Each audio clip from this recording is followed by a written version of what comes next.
These things going on now. This is called the sentient world simulation. Those might know about this, but this is just an example to show you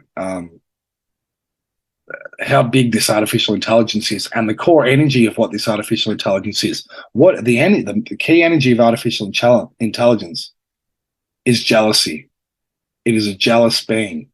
It is so jealous of what the human being is that it must control and dominate. And like the famous quote that if you're one-eyed and you want to control two-eyed, you must make two-eyed blind.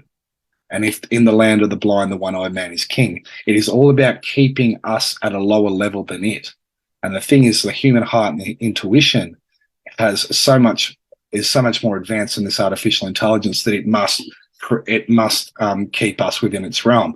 Now, as I've been speaking about before, as this natural fluid whale-like energy is coming in, that we're connecting our intuition to the creator, this artificial intelligence is panicking. And what it's done, it's created a synthetic construct that we're living in, but we're starting to pick up on the natural energy. We're starting to remember who we are. We're starting to break the program of this artificial intelligence that it can only control through the perception of the mind. So what is it doing?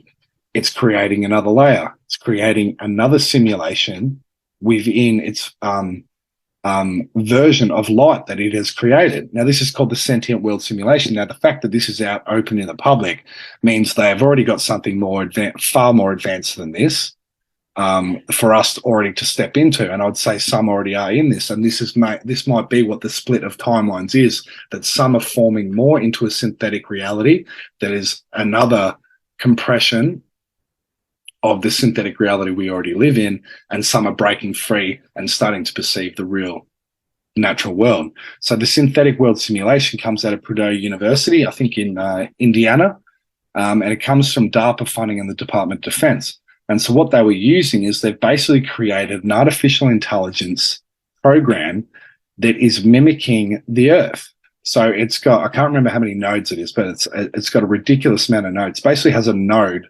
for every living being in it, every human being in it. So there's a node that is Dale, there's a node that is someone else. And so you're actually pushing data into this sentient world simulation every time you research something, anytime you Google anything, anytime you speak, now that your phone's recording everything you do. You're geo-tracked everywhere you go, which every time you're doing this is feeding this sentient world simulation even more and more. And then what it's been able to do is it'll pick up a node that is me and then finds clusters of nodes, of groupings, of religious groupings, of educational structures, all these type of things, anything you could think of. And this is why now the water system must be connected to the internet, the petrol bowser, everything, all your freight and transport and shipping, everything's connected to the internet. We're completely relying on it. And then if it goes out, we're in everything would turn to shit.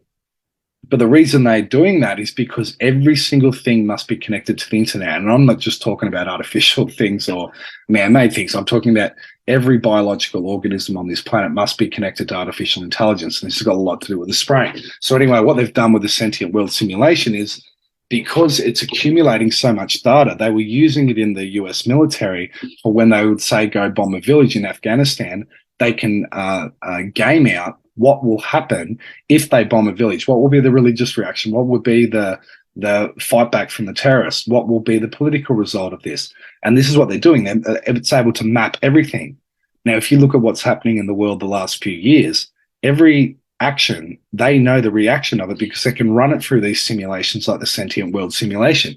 And what I'm saying is this would only be a minor level of a metaverse that has already been created, and that we could be living in one already. So what they're doing is they've also done this and created an artificial intelligence human brain within DARPA and the Department of Defense. So I'm just putting this out there to show you the scale of where this is going. And this is the whole point of why where the vaccine ties into. This is Professor Haldane.